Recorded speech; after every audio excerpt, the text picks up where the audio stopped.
Mô Ni Phật.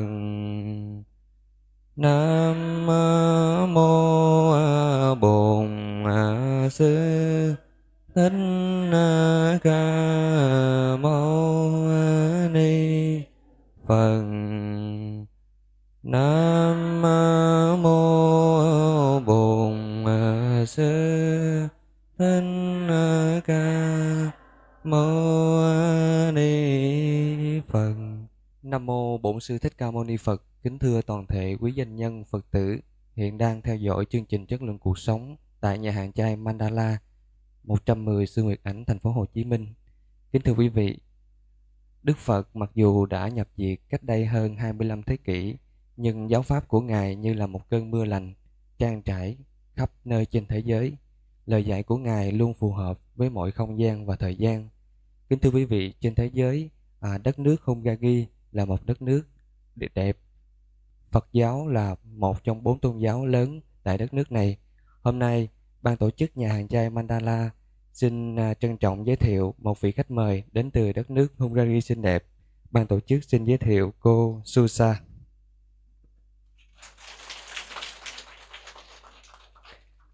Cô là giảng viên tại đạo tràng Diamond Way tại Budapest, Hungary. Tốt nghiệp Học viện Phật giáo Quốc tế Karmapa, New Delhi, Ấn Độ. Và cũng xin giới thiệu quý vị, Phật tử Hoàng Lan sẽ là người phiên dịch ngày hôm nay. Xin giới thiệu Phật tử Hoàng Lan.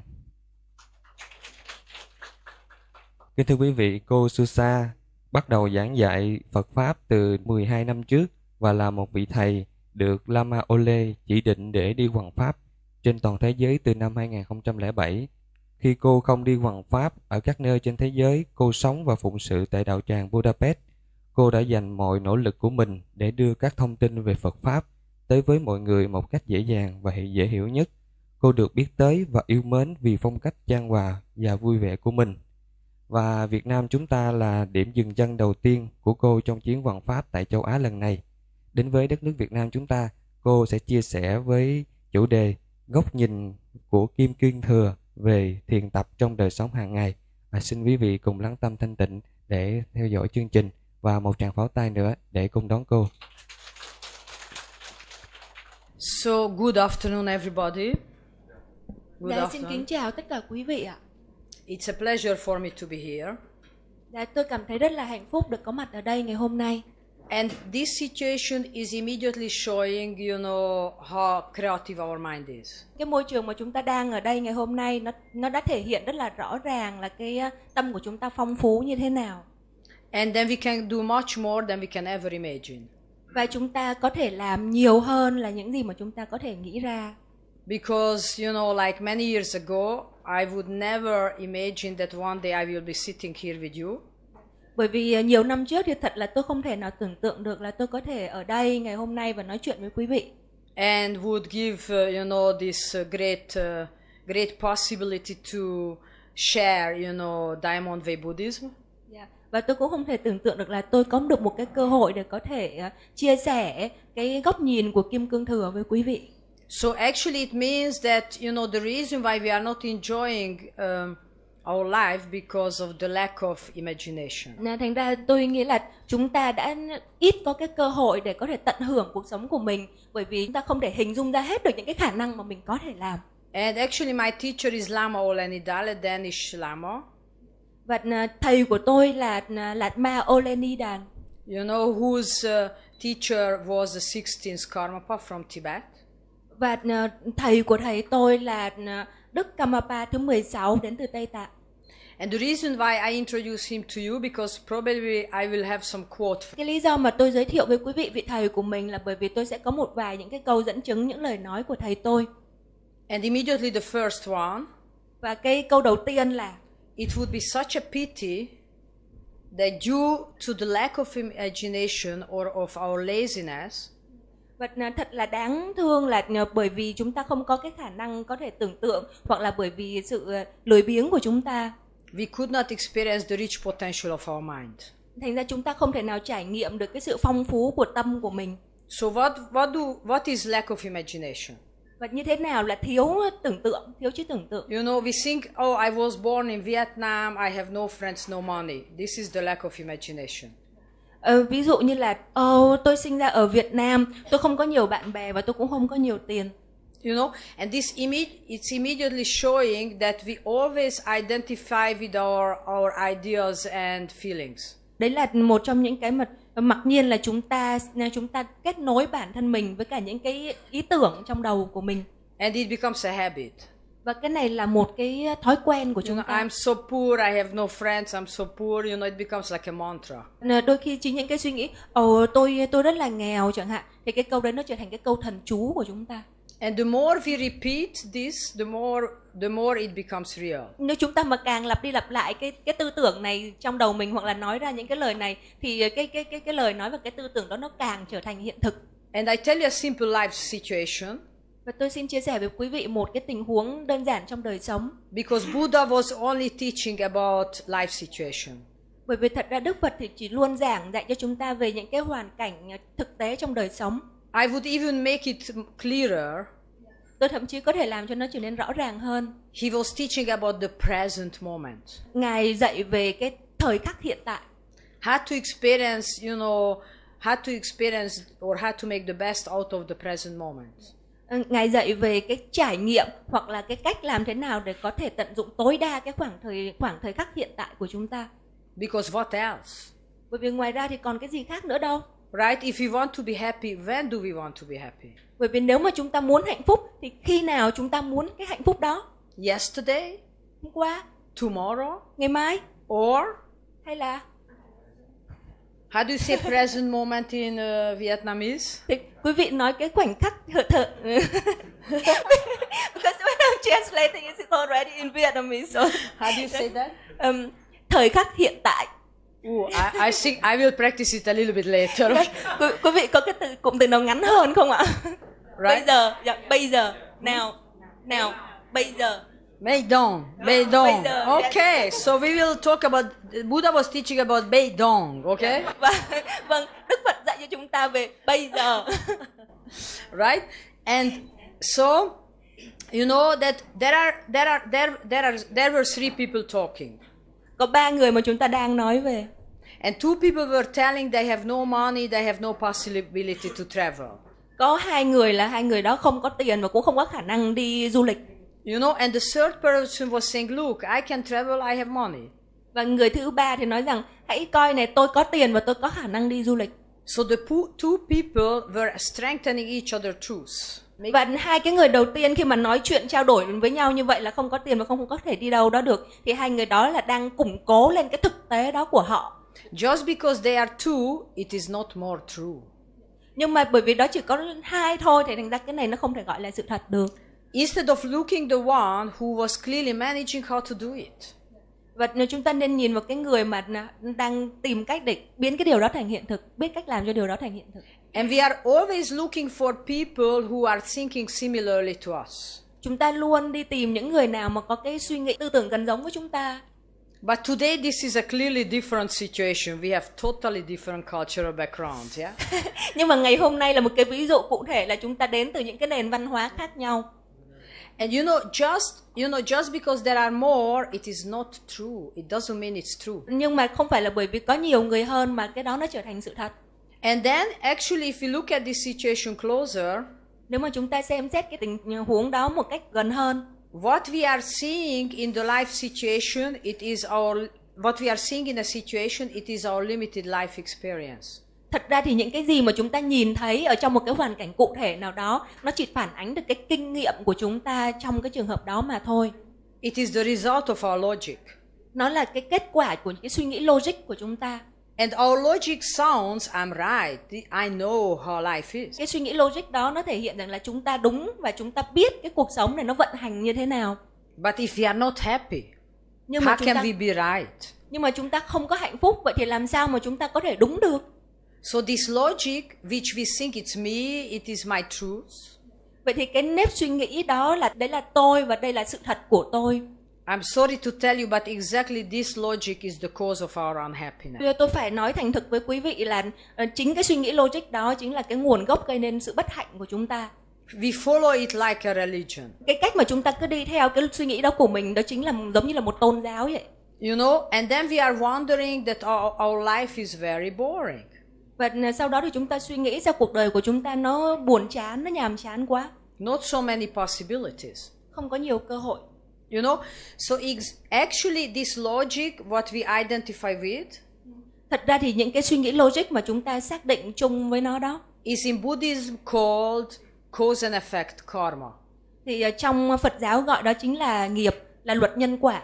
You know, our mentality is the cause of our experiences. Cái nếp suy nghĩ của chúng ta chính là cái nguồn gốc tạo nên cái hiện trạng của chúng ta. Of course, we don't see it in ourselves. Đương nhiên là chúng ta không thể nhìn thấy được bản thân mình. We see it in others very well. Nhưng mà chúng ta nhìn thấy những người khác rất là giỏi. We see how they think, what they do. Chúng ta nhìn thấy người ta suy nghĩ như thế nào, người ta làm cái gì. And we are not surprised by the result. Mà chúng ta không thấy ngạc nhiên với kết quả xảy ra. This is exactly cause and effect. Cái này chính là luật nhân quả.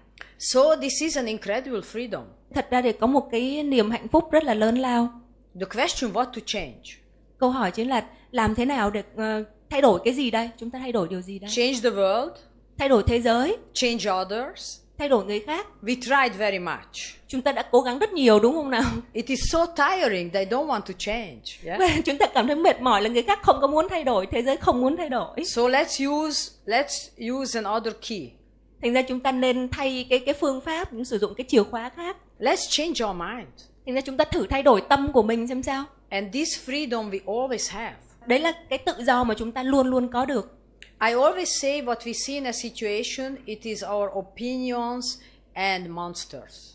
Thành ra tôi luôn luôn nói rằng là khi mà chúng ta nhìn một cái hiện tượng như thế nào thì đó chính là cái suy nghĩ của riêng chúng ta, cái ý kiến của cá nhân chúng ta mà thôi. And we mix up the truth with our opinion. Và chúng ta trộn lẫn giữa cái sự thật với cả những cái ý kiến riêng của cá nhân mình.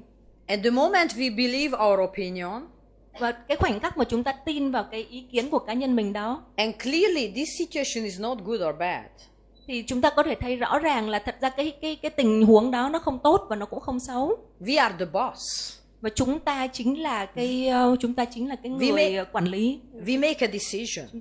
Chúng ta là cái người sếp và chúng ta là người ra quyết định. And what kind of decision will we make? Và chúng ta ra cái quyết định như thế nào? It will design or activate our experiences. Nó sẽ khởi lên cho chúng ta những cái trải nghiệm mới. But we don't know about it.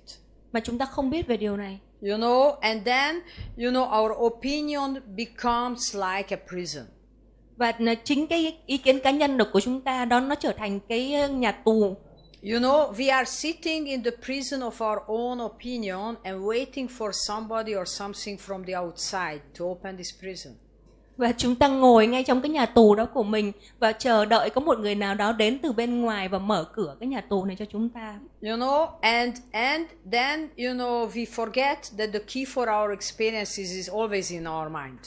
Và chúng ta quên mất đi rằng chính cái chìa khóa để mở cửa cái nhà tù đó nó nằm ngay trong tâm của chúng ta. You know, and this is, you know, basically the Buddha's teaching. Và đó chính là những cái căn bản mà Đức Phật đã giảng. What is the cause of our experiences and how the things are?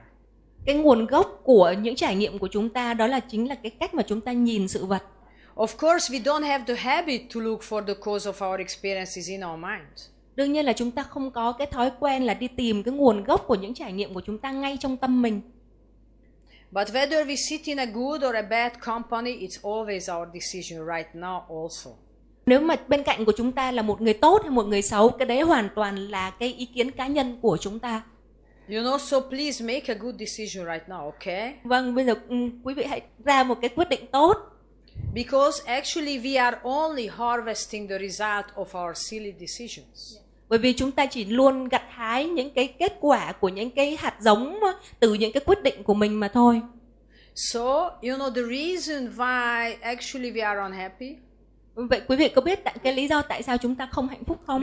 Because we don't understand that there is no separation between the seer and the seen things. Bởi vì chúng ta không hiểu có một cái sự cách biệt giữa cái người nhìn và cái vật thể được nhìn. We think that there is an independent truth out there and I have nothing to do with it. Và chúng ta cứ nghĩ rằng có một cái vật thể ở phía bên ngoài đó và chúng ta không có cái sự liên hệ nào với nó cả. You know, and actually this is just an opinion and it's very impulsive. Thật ra thì cái này chỉ là một ý kiến thôi, và ý kiến này nó khá là thụ động. Look, when we are in a good mood, everything is possible. Quý vị có thể thấy là khi nào mà chúng ta ở trong cái tâm trạng tốt, mọi thứ là đều có thể có khả năng xảy ra hết. Actually, the higher the Buddha's teaching are, the more things will be possible. Bởi vì khi mà chúng ta theo những cái lời dạy của Đức Phật ở những cấp độ cao hơn thì chúng ta sẽ thấy là tất cả mọi chuyện là có khả năng xảy ra. And when we are in a bad mood, nothing is possible. Và khi mà chúng ta có cái tâm trạng xấu thì chẳng có cái gì có khả năng xảy ra được. So the key of our experiences is always in us, in our mind. Thành ra cái chìa khóa để cho chúng ta trải nghiệm chính là ở ngay trong tâm của mình. So the Buddha discovered that what we are seeing out there, it's our own opinions and monsters. Đức Phật đã chỉ ra rõ ràng rằng là những cái gì mà chúng ta nhìn thấy ở bên ngoài đó thật ra chỉ là những ý kiến của chúng ta mà thôi. What do I call as a monster? Và tôi gọi đó chính là một con quái vật.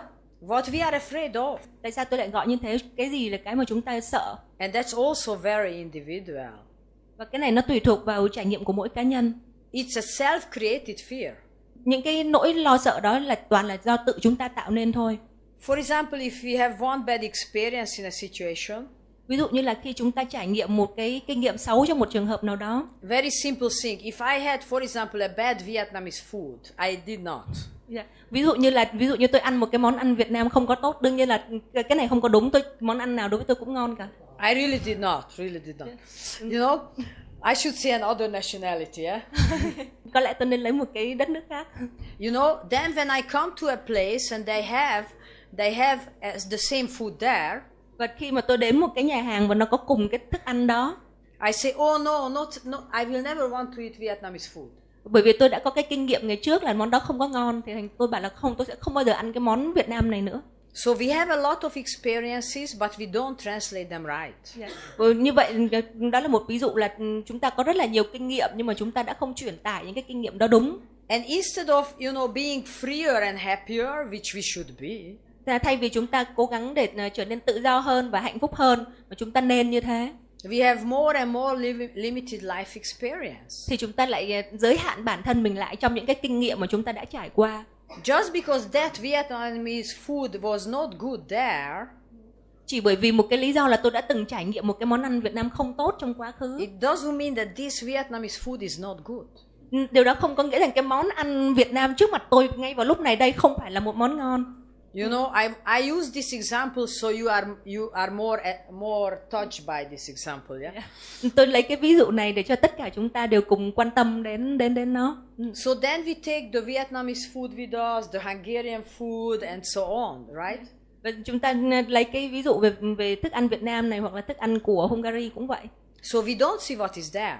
Bởi vì thành ra cái này là một ví dụ thể hiện là chúng ta không có nhìn thấy rõ ràng là cái gì ở đó. You know, we are seeing our hopes and fears and prejudices in the situation. Cái mà chúng ta nhìn thấy đó chỉ là cái hy vọng của chúng ta hay cái nỗi lo sợ của chúng ta trong trường hợp đó mà thôi. We don't give a chance. Chúng ta không cho nó một cơ hội.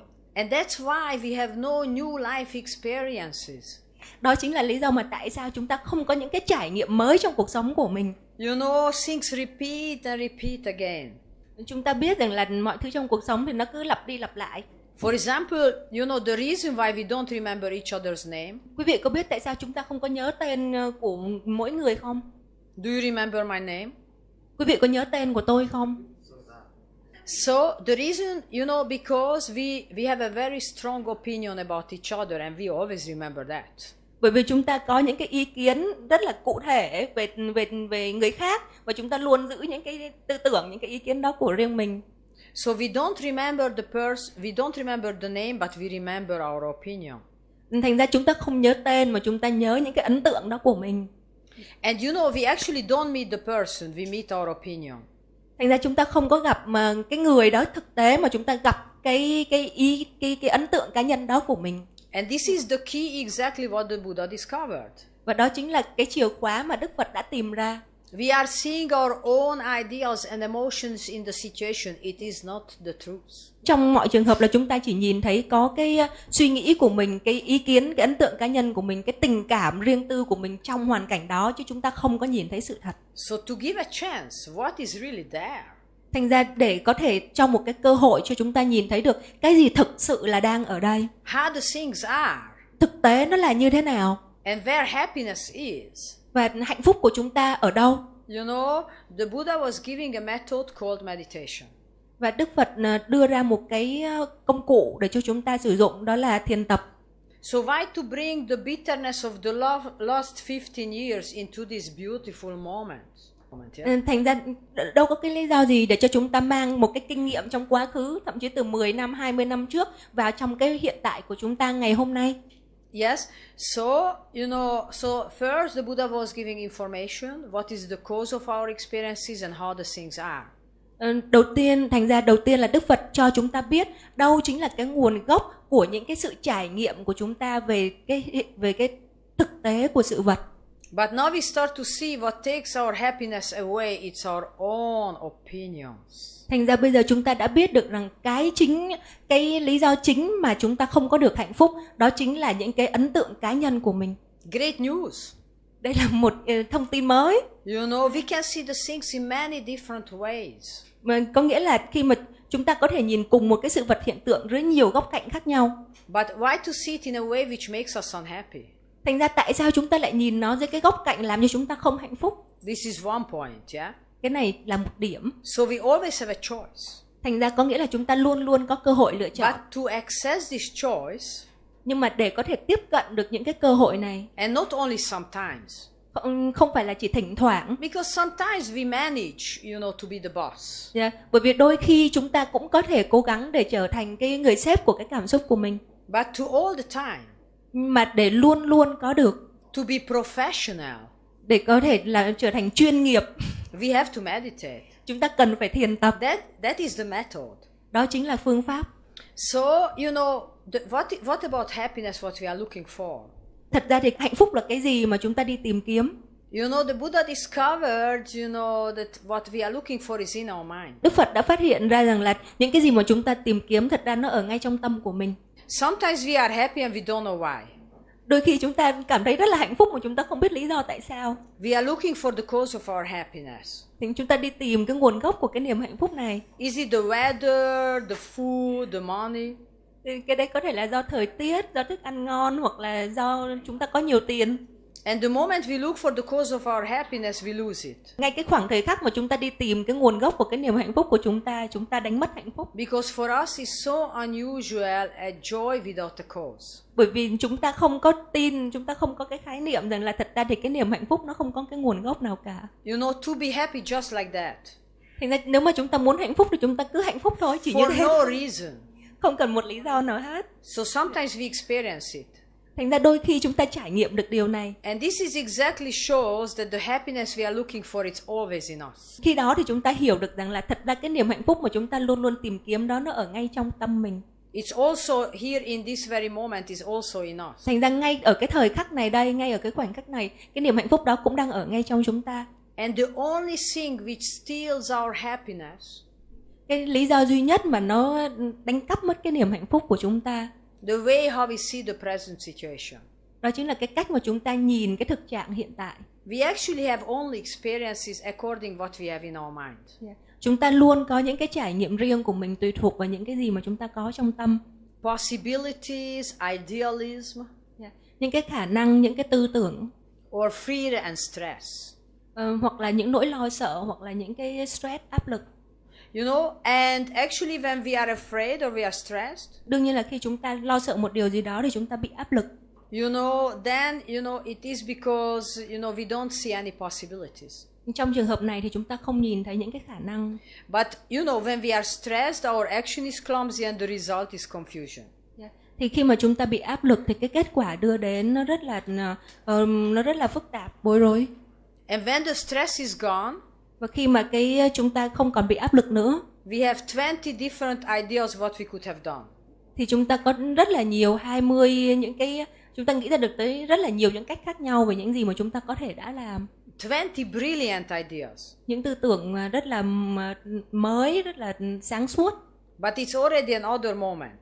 Nhưng mà đó đã thật sự đã là một cái khoảnh khắc khác mất rồi. So actually, these 20 different ideas are always in the situation. Thành ra những cái khả năng đó, những cái 20 những cái khả năng đó là nó tùy thuộc vào từng cái khoảnh khắc. And the reason why we are desperate, và cái lý do mà tại sao chúng ta đau khổ, you know, because you know we believe our idea. Bởi vì chúng ta tin vào những cái ý tưởng của mình. So they are the only thieves. Đó là cái duy nhất. You know, and this is why we have to meditate. Đó là lý do tại sao chúng ta phải thiền tập. You know, to experience the happiness what we have in our mind. Để có thể trải nghiệm được cái niềm hạnh phúc có sẵn trong tâm mình. And on the highest level of the Buddha's teaching, những cái bài giảng cao nhất của Đức Phật, our thoughts and feelings are just entertainment. Tất cả những cái cảm xúc của chúng ta chỉ là những cái để giống như mà để giải trí vậy thôi. We are sitting in a movie and enjoying what kind of interesting, exotic things are possible, how creative we are. I don't know this word. Giống như là chúng ta ở trong một cái rạp chiếu phim và xem những cái cảnh, những cái suy nghĩ và những cái hình ảnh tư tưởng của chúng ta chạy qua như vậy, và giống như chúng ta tận hưởng xem là chúng ta là cái người mà sáng tạo như thế nào. Yes, I just would like to drink this coconut juice if you don't mind, you know. We are in Vietnam. Tôi muốn uống cái nước dừa này nếu quý vị không cảm thấy phiền. So chúng ta đang ở Việt Nam. Yeah. Nước dừa rất là ngon. I hope I will not miss it when I leave, yeah. Tôi hy vọng là tôi sẽ không có quá là nhớ nhung nó khi mà tôi rời khỏi Việt Nam. So, you know, the higher the Buddha's teaching are, the more we are enjoying, you know, our own movies and ideas. Thì những cái bài giảng cao của Đức Phật mà càng cao thì chúng ta càng có khả năng tận hưởng được những cái sự sáng tạo của chúng ta trong những cái bộ phim về đời sống của mình xung quanh. Because thoughts itself have no power. Bởi vì cái suy nghĩ của chúng ta bản thân nó thì không có bất cứ một cái quyền năng, một cái tiềm năng nào hết. We give them power. Chính chúng ta đã chuyển cho nó cái quyền năng. You know, because we hold on to it or we try to push it away. Bởi vì chúng ta cố gắng để níu giữ lấy nó và cố gắng để đuổi nó đi. And the moment we hold on to it, cái khoảnh khắc mà chúng ta cố níu kéo lấy cái suy nghĩ của mình đó, it takes our freedom away. Thì nó đã lấy mất cái tự do của chúng ta. This is a bad situation. Cái đó là một trường hợp xấu. There are terrible people here. There are, I mean, I'm just showing this is not, I will show the opposite, come on. Tôi vừa mới thể hiện là ở đây toàn là những người xấu, đấy cũng là một cái suy nghĩ. You know, of course it can be the opposite, yeah? Và đương nhiên là nó cũng có thể có cái tư tưởng đối ngược lại với cái suy nghĩ này. You know, and that's why, you know, meditation is the fastest method to experience the space between the thoughts and ideas. Thành ra thiền tập chính là cái phương pháp để chúng ta có thể trải nghiệm được cái khoảng cách giữa hai cái suy nghĩ khác nhau. So, you know, we can start to enjoy them. They are so interesting. Thành ra chúng ta có thể bắt đầu tận hưởng điều đó, chúng rất là thú vị. So what we call happiness today, it is actually dependency. Thành ra cái mà chúng ta gọi là hạnh phúc, ngày hôm nay chúng ta gọi là hạnh phúc đó thật ra chỉ là một cái niềm hạnh phúc mà nó phụ thuộc vào những cái khác. Because if our happiness comes from a cause, bởi vì nếu như mà hạnh phúc của chúng ta đến từ một cái lý do nào đó, good weather, ví dụ thời tiết tốt, good companions, bạn bè tốt, nice place, cái không gian tốt, that very moment, you know, it comes from a cause, we start to depend on it. Thì khi mà một cái niềm hạnh phúc của chúng ta đến từ một cái lý do nào đó thì chúng ta sẽ bị lệ thuộc vào điều đó. So what we call happiness today is the opposite. It's work and dependency. Thành ra cái mà chúng ta gọi là hạnh phúc đó thì thật ra nó không phải là hạnh phúc, nó chỉ là sự lệ thuộc mà thôi. How much do we work for a nice house? Wow. Thành ra quý vị thử nghĩ lại xem quý vị đã tốn nhiều thời gian như thế nào để có thể làm việc để xây dựng được một ngôi nhà đẹp.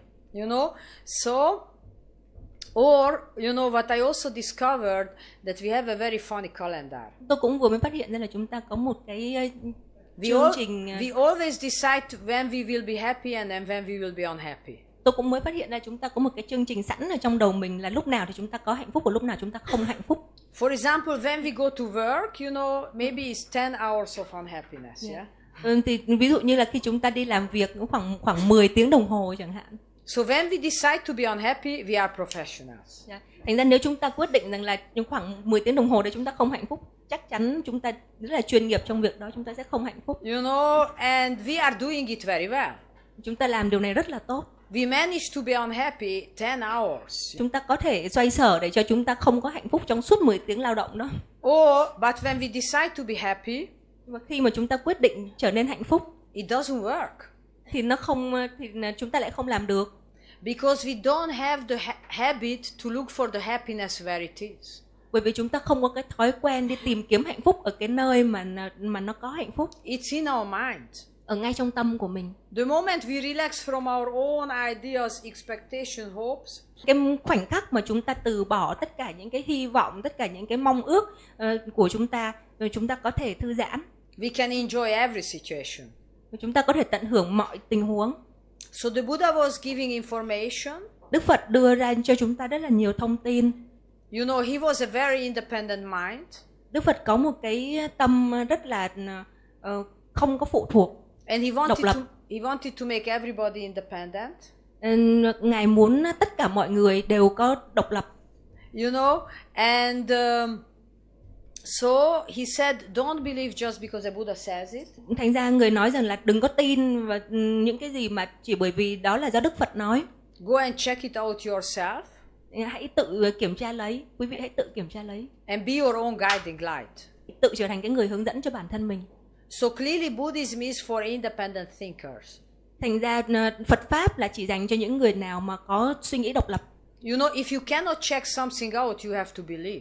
Nên nếu như mà quý vị không thể kiểm tra được thì quý vị không thể tin được. So the Buddha wanted colleagues. Thành ra thật ra thì Đức Phật chỉ muốn có được những cái đồng sự mà thôi. Yes, and then, you know, to make this information into an experience, he gave the method of meditation. Thành ra để chuyển được những cái thông tin đó trở thành trải nghiệm, người đưa cái phương pháp thiền tập. Because it's not enough to think I'm free. Bởi vì chúng ta không thể chỉ suy nghĩ rằng chúng ta tự do là chúng ta có tự do. Very often we think, oh, I am like this, I'm like that, yeah. Đôi khi thì chúng ta cũng hay nghĩ rằng chúng ta là như thế này hoặc là như thế kia. But when we are in the life situation, it's not true. Nhưng mà khi chúng ta đặt tình vào trong một cái hoàn cảnh đời sống hàng ngày thì nó không giống như thế. So meditation makes all this information into an experience. Thành ra thiền tập có thể chuyển tất cả những cái thông tin đó trở thành kinh nghiệm. So no matter where we are, thành ra bất kể là chúng ta ở đâu, no matter what's going on, bất kể là chuyện gì đang xảy ra, we are experiencing, you know, the happiness what is in our mind. Chúng ta có thể trải nghiệm được cái niềm hạnh phúc có sẵn trong tâm mình. You know, and so this is the meditation. Thành ra đó được gọi là thiền tập. But meditation is not an exotic activity. Nhưng thiền tập thì không phải là một cái hoạt động mà làm cho chúng ta trở nên mệt mỏi. Because we think we have our life and then we have to go away to meditate. Chúng ta không nhất thiết phải là chúng ta có đời sống của mình mà chúng ta phải đi đến một cái nơi khác để thực hành thiền tập. No, we meditate in order to make the present moment better. Chúng ta thực hành thiền định là để đưa cái hiện tại của chúng ta ngay cái khoảnh khắc này trở thành tốt hơn lên. So our life will be the practice ground. Thành ra chính cái đời sống hàng ngày của chúng ta chính là cái nền tảng cho chúng ta thực hành. And I will be a little bit more direct. Và tôi sẽ nói một cách trực diện hơn. This present moment is the practice ground. Cái thời điểm hiện tại này chính là cái nền tảng cho chúng ta tu tập. So if we are not happy, why not? Thành ra nếu mà chúng ta không hạnh phúc thì tại sao? Where is the cause? Đâu là lý do? Is it the one who gives the lecture? Đó có phải là do lỗi của cái người mà đang giảng cho quý vị nghe hay không? You give me so much power to control your life. Nếu mà như vậy thì quý vị đã cho tôi có một cái quyền năng rất là lớn để có thể kiểm soát cuộc đời của quý vị. I am very happy. Yeah. Tôi là một người rất là hạnh phúc. Right? So the cause is in our mind.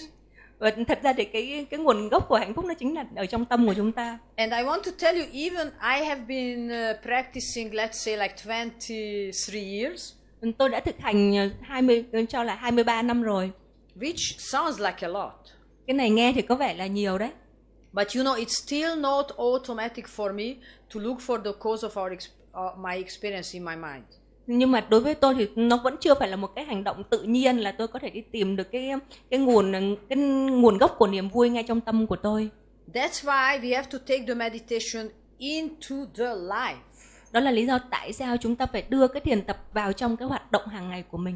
So on the highest level of the Buddha's teaching, there will be less and less difference between meditation and normal. Trong những cái bài giảng cao nhất của Đức Phật, chúng ta có thể thấy rằng là sẽ không có cái sự khác biệt giữa cái việc thiền tập và thực hành những cái đời sống, những cái hoạt động trong đời sống hàng ngày.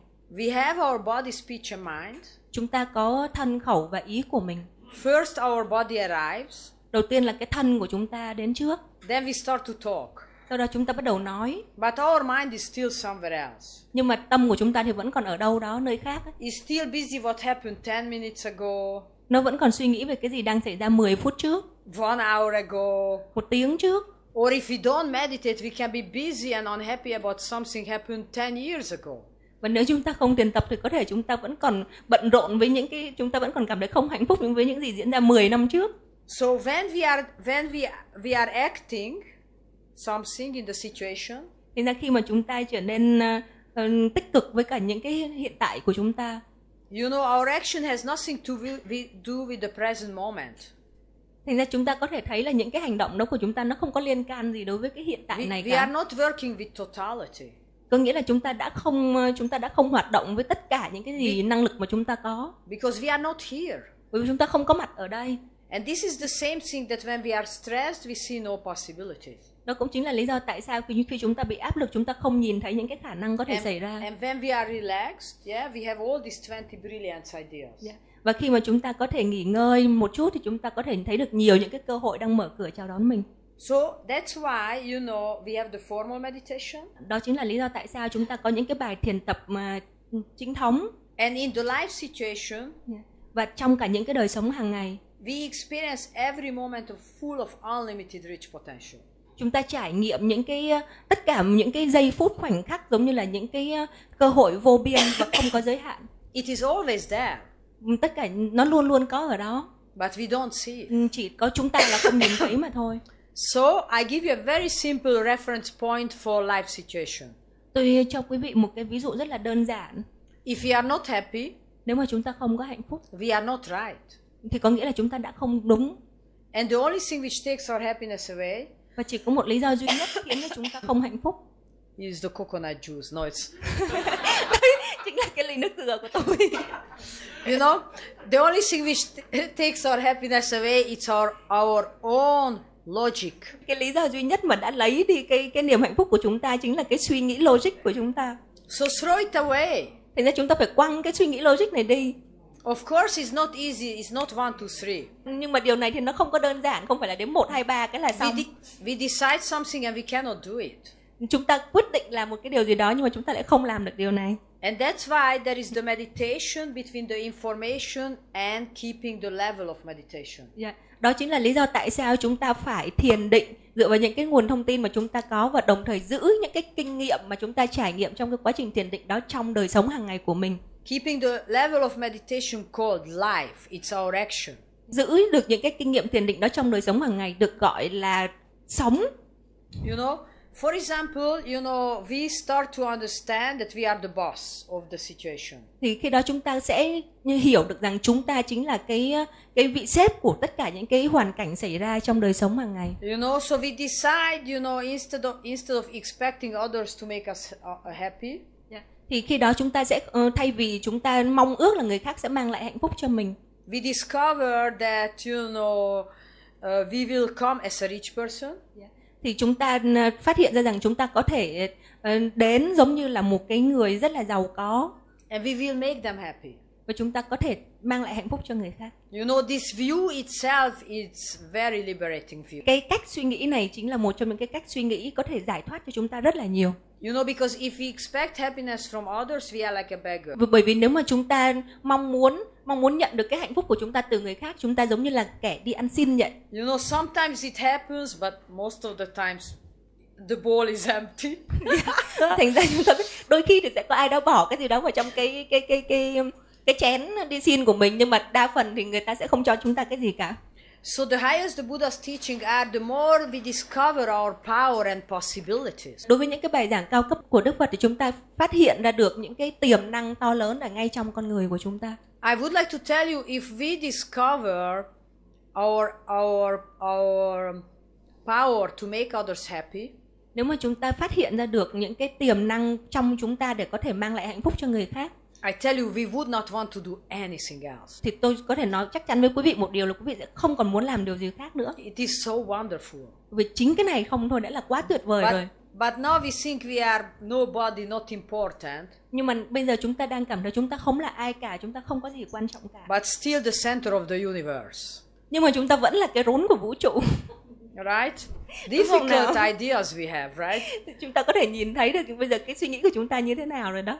So we decide, okay, now I will be very patient with this person. Nếu mà chúng ta quyết định rằng bây giờ chúng ta sẽ rất kiên nhẫn với cái con người này. Because we understand they behave bad only because they don't feel good. Nên nếu mà chúng ta hiểu được rằng một người họ có cái hành xử không có tốt là bởi vì bản thân họ cảm thấy không tốt. You know, but when the person is in front of us, nếu mà cái con người này ở ngay trước mặt của chúng ta, no chance. Không có cơ hội nữa. This person drives us crazy. Thì cái con người này chắc chắn sẽ làm cho chúng ta điên lên mất.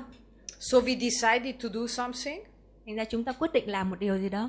And we are not able to do it. Mà chúng ta không có khả năng làm được. The seeds what we are planting in our mind. Thành ra cái hạt giống mà chúng ta gieo vào trong tâm của mình. That we are not able. Là chúng ta không có khả năng. And if we have a lot of experiences like that. Thành ra nếu mà chúng ta có rất là nhiều những cái trải nghiệm giống như vậy. And we do.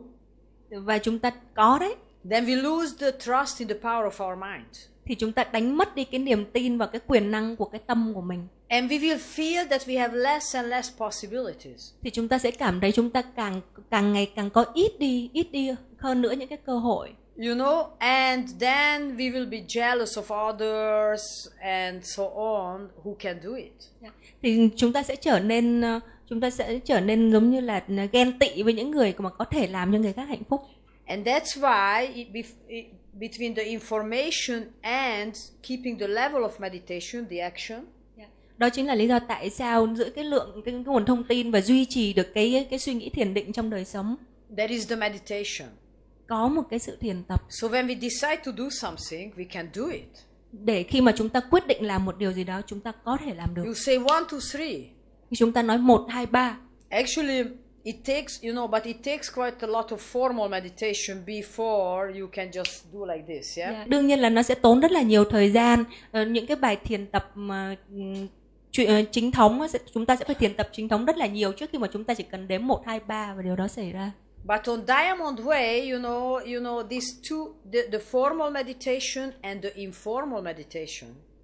Trong những cái phương pháp của Kim Cương Thừa thì có hai loại thiền tập chính thống và thiền tập không chính thống. Meaning how to work with the present moment, how to make the best out of it. Cái thiền tập không truyền thống là làm sao để chúng ta có thể làm việc với cả cái hoàn cảnh hiện tại của mình và làm sao chúng ta có thể tận dụng những cái hoàn cảnh hiện tại đó. Both is equally important. Cả hai cái chính thống và không chính thống đều rất là quan trọng. It's not enough to meditate. Chỉ có thiền tập không thì không có đủ. It's very important, to use the present moment. Nó rất là quan trọng mà chúng ta có thể tận dụng được những cái khoảnh khắc hiện tại của mình. Because if we keep a bad mood for more than 5 minutes, bởi vì nếu mà chúng ta không hạnh phúc trong khoảng 5 phút thôi, it becomes a habit. Nó sẽ trở thành một cái thói quen. Or complaining. Hoặc là ví dụ như chúng ta lúc nào cũng if we complain, all the time, we will be a bitter person. Nếu mà chúng ta lúc nào cũng than phiền, chúng ta sẽ trở thành một con người lúc nào cũng than phiền càm ràm. So, our teacher Lama always says for freedom we have to fight every moment. Mà thành ra thầy của tôi nói rằng để có thể đạt được đến tự do tối cao, chúng ta phải đấu tranh trong từng giây phút một.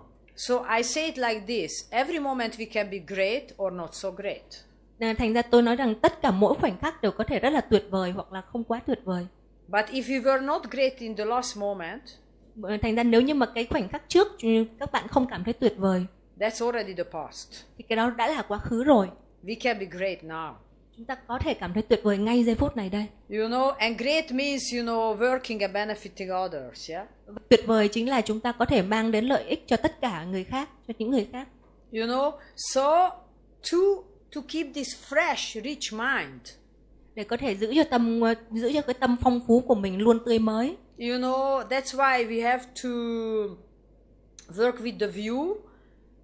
Thành ra chúng ta phải làm việc với cái cách nhìn của chúng ta. And the highest teaching of the Buddha is that everybody is a Buddha, they just don't know about it. Và một trong những cái lời nói cao nhất của Đức Phật đó là tất cả mỗi một cá nhân đều là một vị Phật mà chúng ta chỉ không có nhìn thấy điều đó mà thôi. Imagine you come to this lecture and you say, oh, I have, I'm poor, I'm tired, I'm burned out, whatever is fashionable. Ví dụ như là quý vị đến đây ngày hôm nay, quý vị cảm thấy tôi đau bụng, tôi đau lưng, tôi cảm thấy không tốt chẳng hạn. Or I'm too fat, I'm too thin, or whatever, I Hoặc don't là know. tôi mập quá hay là tôi gầy quá, hoặc bất cứ một cái cảm xúc nào mà quý vị có trước khi đến đây. I cannot tell all what we have here today, yeah? Tôi không thể nói hết được là quý vị tất cả các quý vị ở đây đang cảm thấy như thế nào trước khi quý vị đến. I could look at you, no, it's a joke. Tôi có thể nhìn vào từng người một và tôi có thể nói được. And here you get the information you are a Buddha. Thì khi mà quý vị nhận thức được cái điều này thì quý vị đã là một vị Phật rồi. I think this is a good news, yeah? Đây là một tin tốt đúng không nào? So if you understand that the happiness, what we are looking for is in our mind. Thành ra nếu mà quý vị hiểu rằng là những cái niềm hạnh phúc đó mà chúng ta tìm kiếm đó ở ngay trong tâm của mình. And nobody and nothing can take it away. Thành ra không có một ai khác hay không có một điều gì khác có thể lấy mất cái niềm hạnh phúc này đi. We become fearless. Thì chúng ta sẽ không còn sợ hãi điều gì cả. And fearless wisdom comes from meditation. Chính cái tuệ giác mà không sợ hãi đó nó đến từ thiền tập. Instead of seeing our hope and fear always in the situation, thành ra thay vì nhìn thấy những cái lo lắng sợ hãi của mình trong từng hoàn cảnh một, we really start to see what is there. chúng ta có thể bắt đầu nhìn thấy thật ra thì cái đó chính là cái gì. And it's actually amazing, that we no matter what situation we are in, nếu như chúng ta không cần quan tâm đến là chúng ta đang ở trong hoàn cảnh như thế nào, we always find something to worry about. Chúng ta luôn tìm ra được một cái lý do nào đó để lo lắng. And of course, this has nothing to do with the present situation. Thật ra thì cái điều này nó không có liên can gì đối với cái hoàn cảnh hiện tại cả. So, if you understand that what we are seeing it's our own mind. Nếu như mà quý vị có thể hiểu được rằng là tất cả những gì chúng ta nhìn thấy chỉ là cái tâm của mình thôi. Is the free play of our own mind, we will naturally be fearless. Thì khi mà chúng ta cảm nhận được cái bản chất thật của tâm của mình, chúng ta sẽ không còn sợ bất cứ một điều gì nữa, một cách vô cùng là tự nhiên. And I tell you, fearlessness is real wisdom. Chính cái sự không sợ hãi đó chính là cái tự do đích thực. Because sometimes we think that somebody can go away with our happiness. Đôi khi chúng ta nghĩ rằng một người có thể không cần tới hạnh phúc thực tế, thực sự. Hey, this person took my happiness. Chúng ta có thể, xin lỗi em dịch nhầm, là đôi khi có một người có thể, chúng ta nghĩ là có một ai đó có thể mang cái niềm hạnh phúc của chúng ta đi. Please bring it back, yeah? Và chúng ta bảo là hãy vui lòng mang cái niềm hạnh phúc đó quay trở lại đây cho tôi. So we understand and we experience this happiness in the mind. Chúng ta trải nghiệm cái niềm hạnh phúc ở ngay trong tâm của mình. That's how we become fearless. Not only understanding but experiencing it. Khi mà chúng ta trải nghiệm được cái niềm hạnh phúc ở ngay trong tâm của mình thì chúng ta sẽ không còn sợ bất cứ điều gì nữa. And that's why we use the meditation, yeah? Đó là lý do tại sao chúng ta phải thiền định. And and then when we are fearless, we enjoy everything.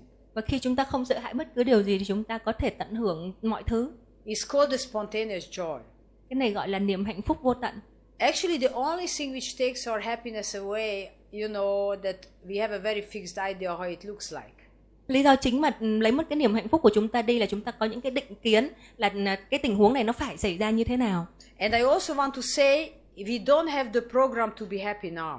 Tôi phải nói rằng là chúng ta không có được cái chương trình cài sẵn ở trong đầu mình là chúng ta có thể hạnh phúc ngay lúc này. We always think we will be happy later.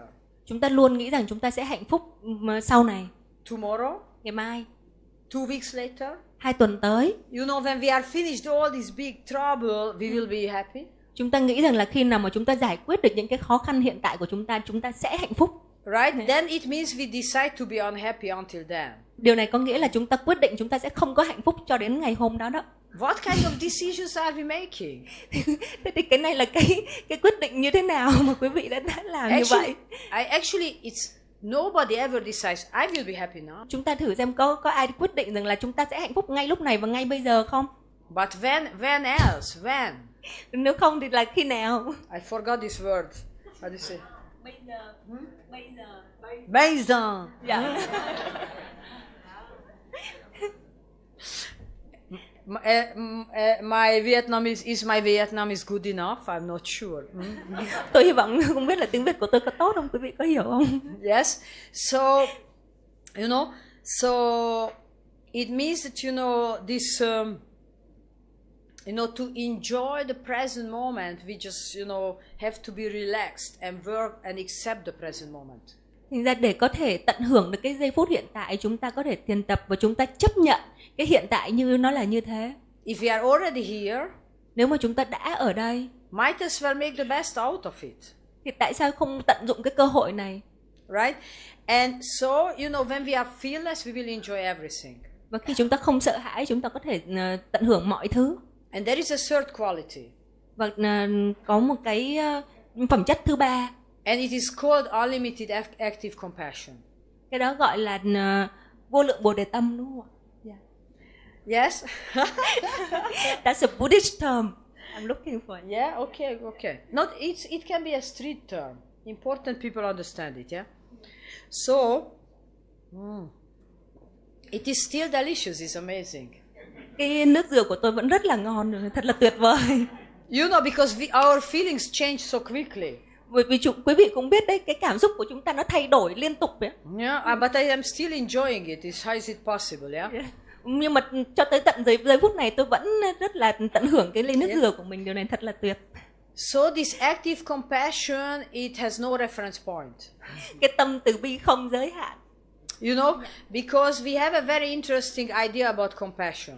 Chúng ta có những cái định kiến rất là hài hước về thế nào được gọi là từ bi.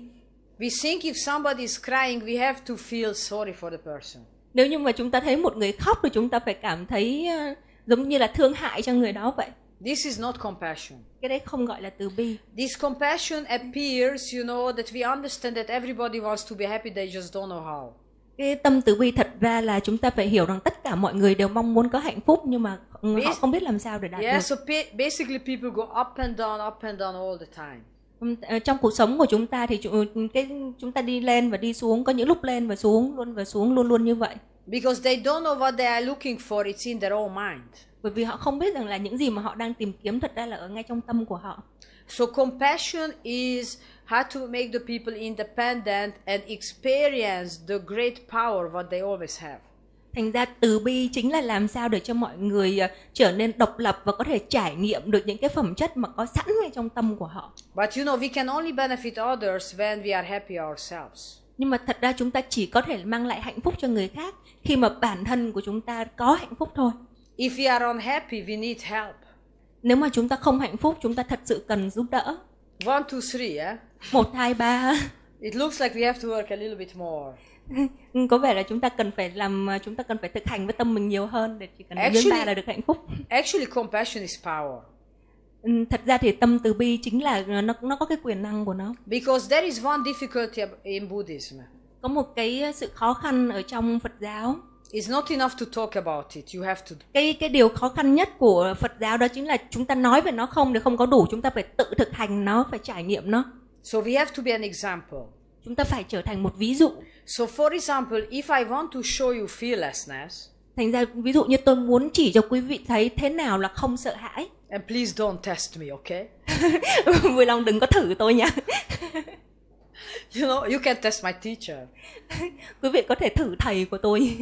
If I want to show you fearlessness, I have to have it. Nếu như mà tôi muốn chỉ cho quý vị thấy thế nào là không sợ hãi thì bản thân tôi phải không sợ hãi thì mới được. Otherwise, what do I transmit? Bởi nếu không thì tôi có thể truyền tải lại cho quý vị được điều gì? What do I show? Thì tôi có cái gì để mà chỉ cho quý vị đâu? You know, so the motivation that I want to show it to the world, I want to benefit the world. Cái mục đích chính của tôi là tôi muốn chỉ ra cho thế giới thấy và tôi muốn thế giới được biết đến. It becomes an extra power for me to manage the life situation, the difficult life situation. Yeah. Thì chính cái động lực đó nó giúp cho tôi có thể vượt qua được những cái khó khăn trong cuộc sống của tôi. And then, you know, if we are able to manage a difficult life situation, và khi mà chúng ta có thể làm chủ được những cái hoàn cảnh khó khăn trong đời sống của mình, we are called the victorious. Thì chúng ta được gọi là người chiến thắng. And that's one of the name of the Buddha. Và đó chính là tên của một vị Phật. So we become an expert. Đó là tên của một vị Phật. So we become an expert. Và khi đó chúng ta trở thành một chuyên gia. And you know, and then it means if we start to work with our mind regularly, thành ra khi mà chúng ta bắt đầu điều phục tâm của mình, every life experience we have, thì tất cả những cái trải nghiệm trong đời sống hàng ngày mà chúng ta có, it becomes an inner richness. nó trở thành một cái niềm phong phú ngay trong nội tâm của chúng ta. And by that we are able to benefit others. Bởi chính cái sự phong phú của nội tâm đó mà chúng ta có thể mang lại lợi ích cho người khác. And then the motivation that we want to benefit others, it will be an extra power. Và chính cái mong ước mà có thể mang lại lợi ích cho người khác đó, nó giúp cho nó trở thành một cái nguồn động lực của chúng ta. If I cannot do it, how can I show it to the world?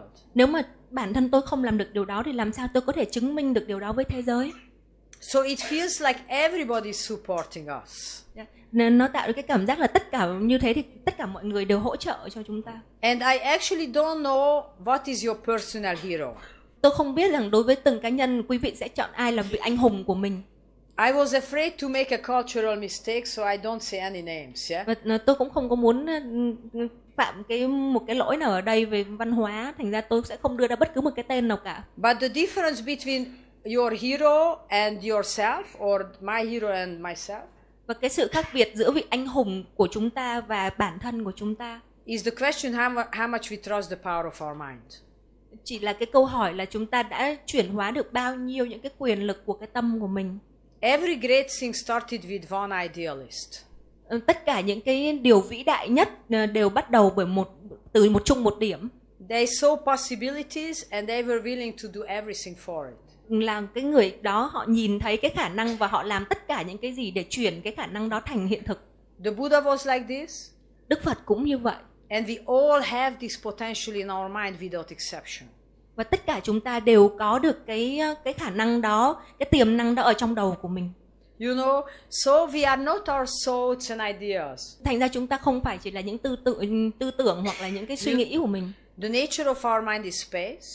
Cái bản chất của tâm của chúng ta chính là khoảng không gian. Because something is experiencing all this what is going on.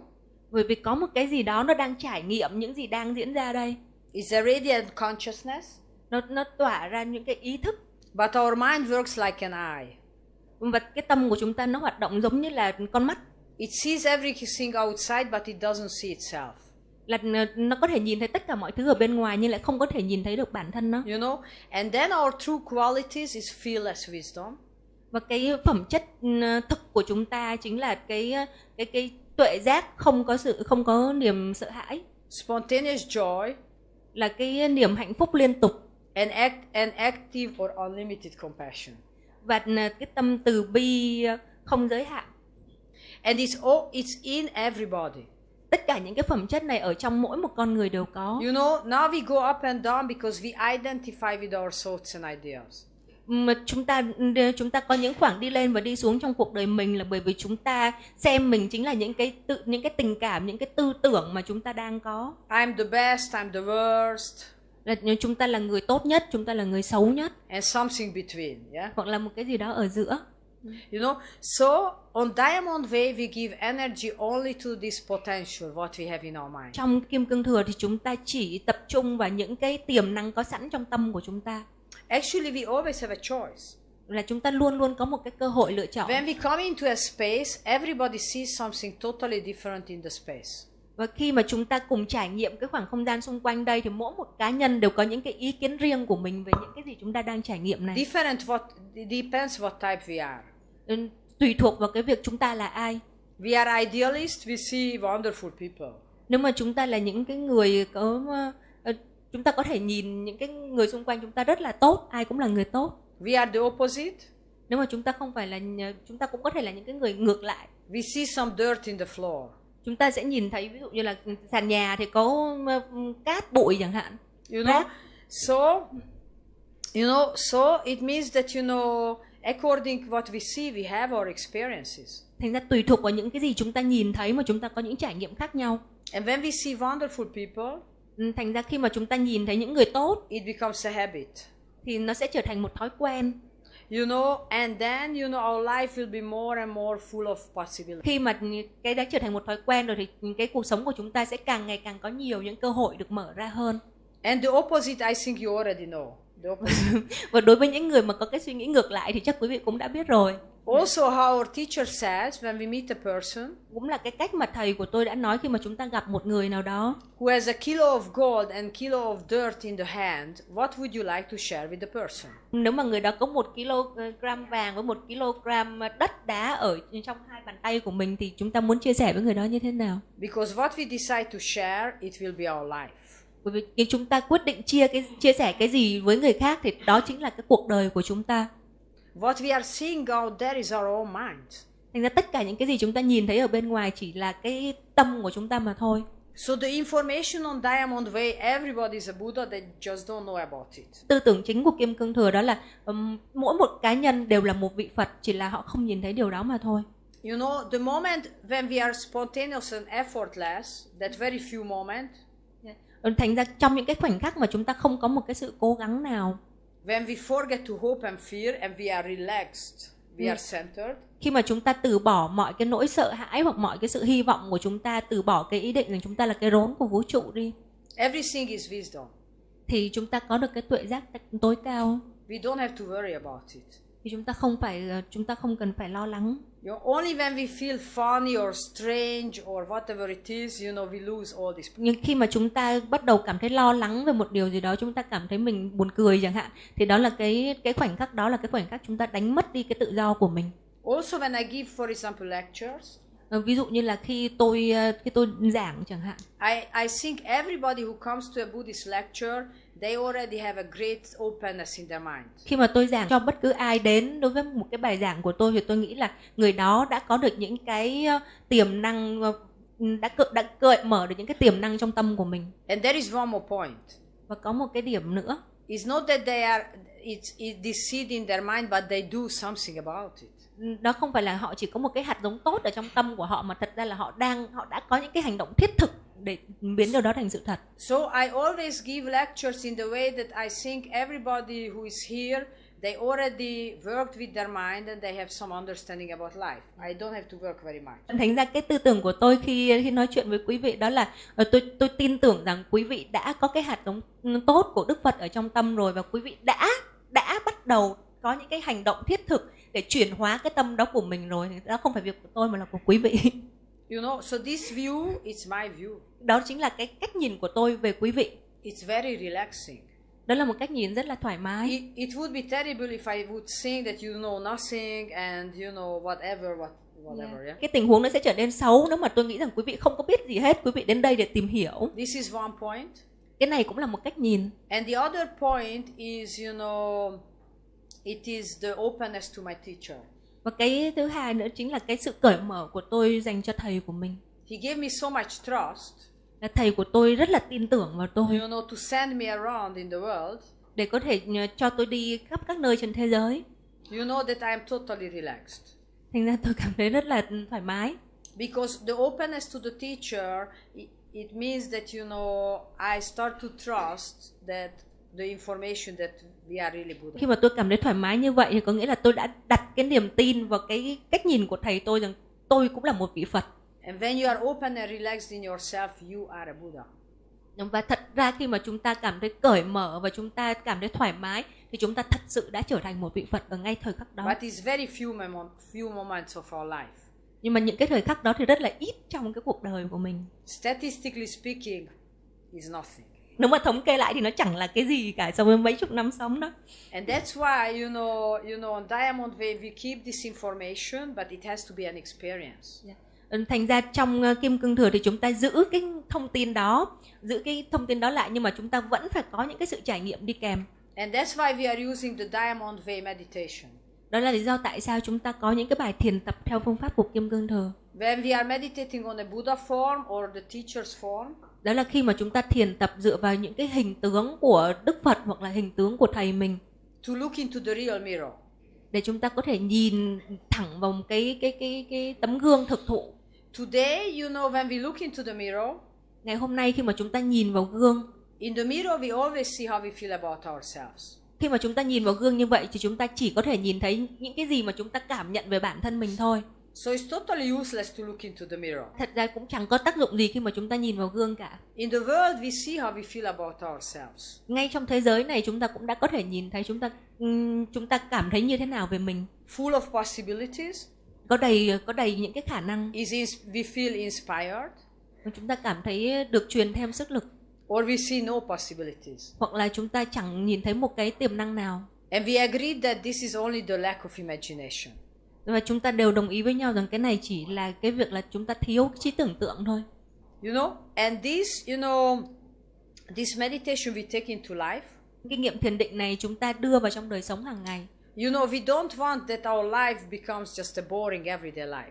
Và đương nhiên là chúng ta không muốn cuộc sống của mình trở thành một cuộc sống nhàm chán. And you know when it becomes boring? Quý vị có biết khi nào thì đời sống của mình trở nên nhàm chán không? When we don't see any possibilities. Khi mà chúng ta không nhìn thấy một cái cơ hội nào mở ra Then cả. it's a boring everyday life. Đó chính là cái thời điểm mà chúng ta thấy cuộc sống của mình buồn chán. That's why we bring this inspiration into our every moment. Đó chính là lý do tại sao khi mà chúng ta cần phải đưa những cái nhiệt huyết đó vào trong đời sống hàng ngày. And how the second Karmapa said is quý vị có biết cái vị Đại Bảo Pháp Vương đời thứ hai đã nói như thế nào không? Everything is the projection of our mind. Tất cả chỉ là cái sự phản chiếu của tâm mình thôi. It's time to enjoy it. Đây chính là thời khắc để cho chúng ta có thể tận hưởng điều đó. You know, and basically this is the essence of Diamond Way. Đó chính là cái tâm điểm chính nhất của Kim Cương Thừa.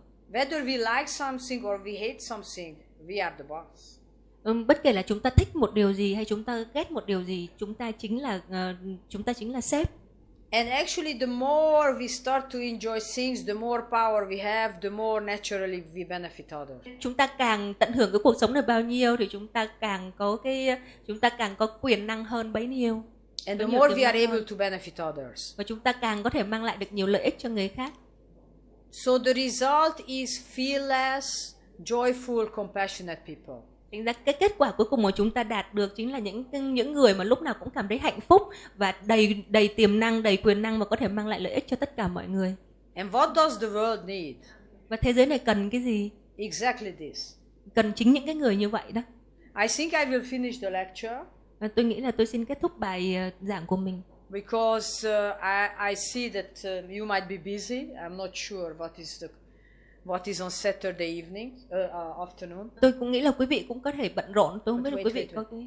But in case if anybody has some question, it's still there is a chance. Nếu quý vị có câu hỏi gì thì quý vị vẫn có thể hỏi.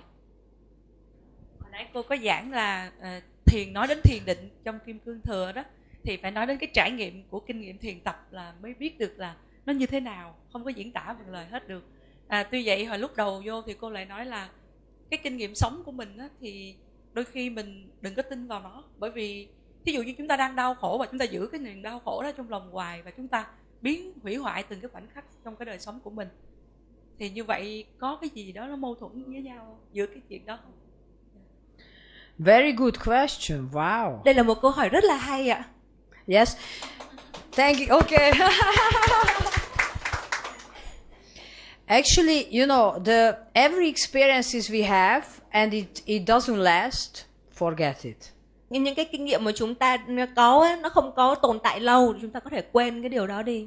As long as it doesn't change our life, it is fleeting moments. Khi mà những cái kinh nghiệm đó chúng ta không có giữ lại, nó không có thay đổi gì trong cuộc sống của chúng ta thì nó chỉ là những cái khoảnh khắc trôi qua đi mà thôi. And that's why it's very important not to judge your meditation. Đó cũng chính là lý do tại sao rất là quan trọng là chúng ta không nên đánh giá cái sự thiền tập của mình mỗi ngày. It's immediate misery. Khi mà chúng ta đánh giá như vậy, chúng ta chỉ mang đến sự đau khổ cho mình thôi. You know, actually meditation means we are practicing, you know, we are building muscles, how to work with our mind. Thật ra thì thiền tập chỉ là chúng ta xây dựng nên những cái cách, hoặc là chúng ta xây dựng nên những cái cơ bắp để mà chúng ta có thể làm việc với cả tâm của mình. And we have such a strong habit to judge, but we don't know what is good, what is bad. Chúng ta có một cái thói quen là chúng ta luôn luôn đánh giá, nhưng mà chúng ta không biết thế nào là tốt và thế nào là xấu cả. Actually, you know, not judging, it's already meditation. Thành ra chỉ cần chúng ta không đánh giá nữa thì cái đó cũng đã là thiền tập rồi. You know, so very good question. Thành ra đây là một câu hỏi rất hay ạ.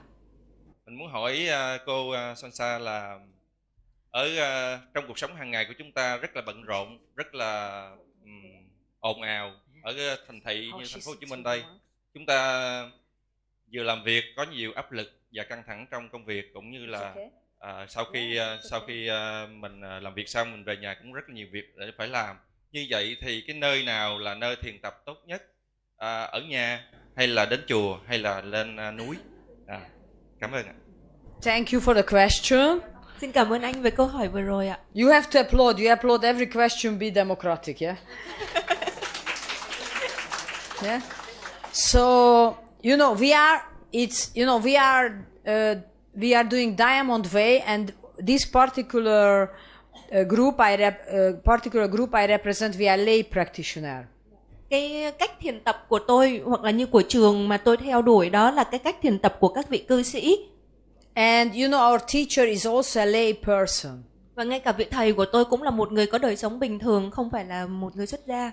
You know, so actually, and that's why I was emphasizing that we work formally. So when we are in the life situation, we work informally with our mind. Thì đó chính là lý do tại sao mà tôi nhấn mạnh rằng là ngay trong cái đời sống hàng ngày của mình, chúng ta có thể thực hành những cái bài thiền định không có chính thống. And you know, and our teacher, you know, is giving us exactly this method, and he's showing the example. Và thầy của tôi là người đã dạy cho tôi cái cách làm cái cách thiền định đó như thế nào, và cũng là cái người mà đã là một cái ví dụ điển hình cho tôi.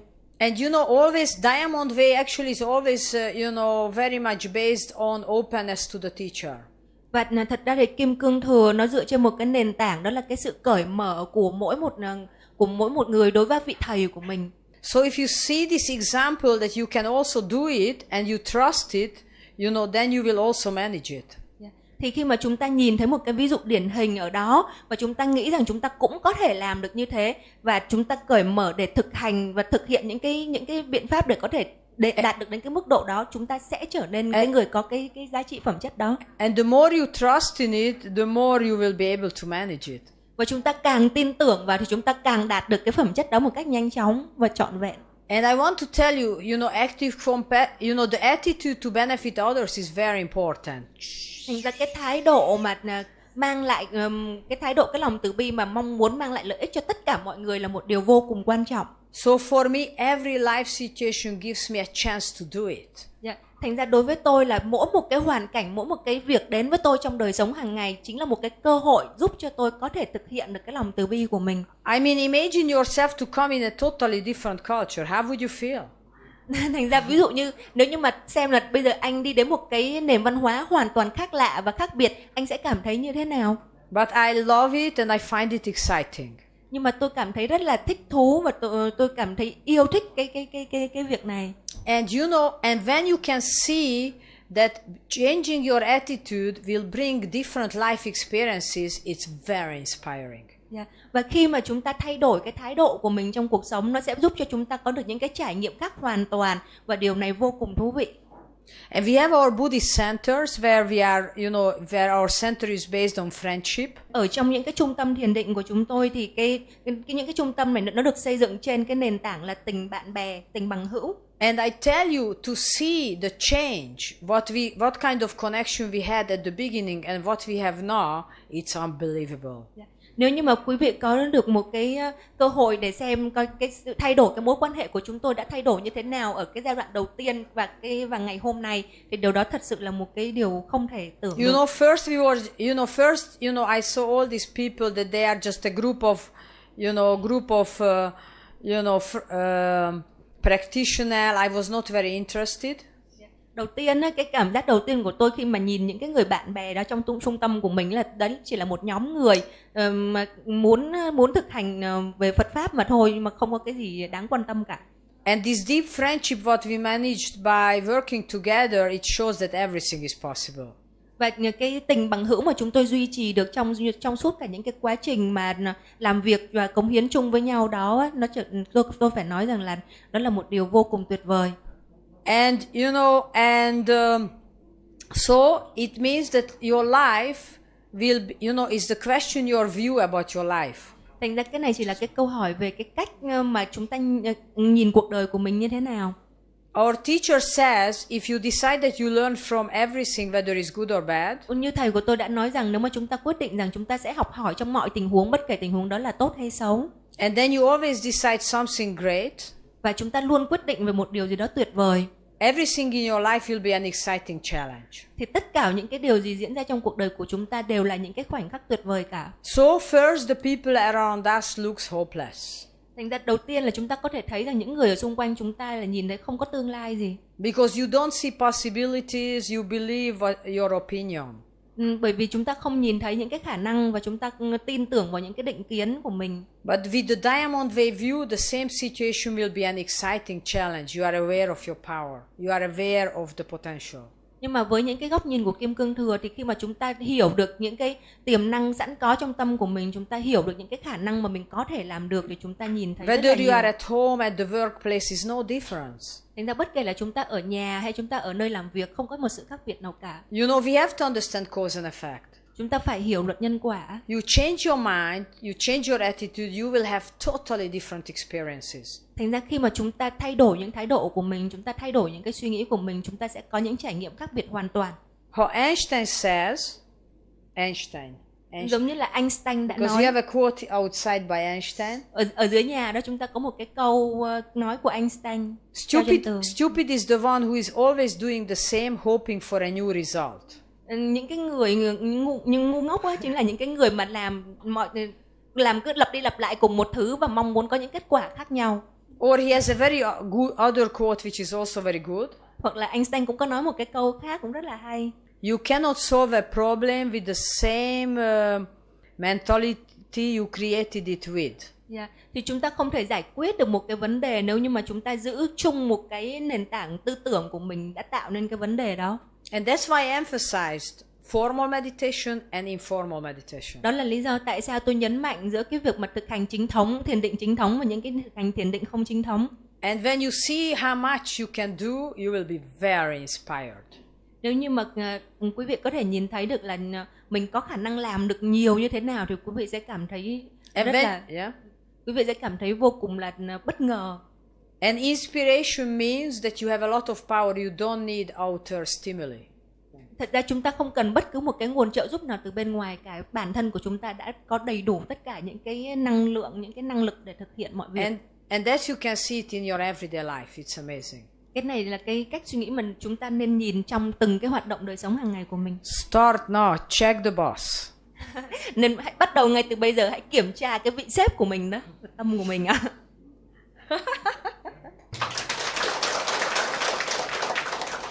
Ban tổ chức kính thưa ZSUZSA.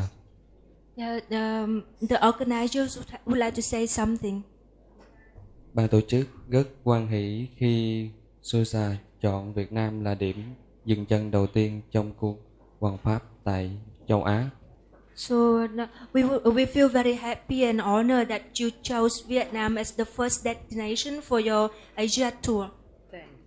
Ban tổ chức hy vọng được cùng đón ZSUZSA đến Việt Nam một lần nữa trong một dịp khác.